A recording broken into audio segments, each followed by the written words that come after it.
బయట వర్షం పడుతున్నప్పుడు లంచ్కే కానీ బ్రేక్ఫాస్ట్కే కానీ ఒక గ్లాసు బియ్యము, హాఫ్ గ్లాస్ పెసరపప్పు నానబెట్టి 1:3 వాటర్ వేసుకొని కొంచెం ఇంగువ, ఉప్పు వేసుకొని ఒక 2 విజిల్స్ రానిచ్చుకొని పక్కన పెట్టుకోవాలి.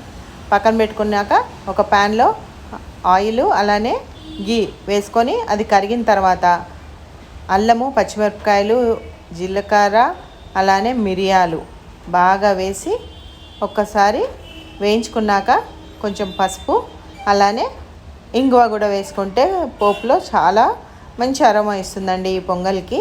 ఇది వేడివేడిగా తింటుంటే ఇంకా తినాలి అనిపించే అంత పొంగల్ ఇది. ఈ విధంగా ఒక్కసారి ఫ్రై చేసుకొని ఇప్పుడు పక్కన ఉడకబెట్టుకొని ఉంచుకున్న పప్పు బియ్యంని కొంచెం మెత్తగా 1:3 కాబట్టి కొంచెం మెత్తగా అయింది. అది వేసుకొని కలియబెట్టేసి పైన కొంచెం నెయ్యి వేసుకొని సాంబార్తో లాగిచ్చేస్తే ఉంటుంది కదండి.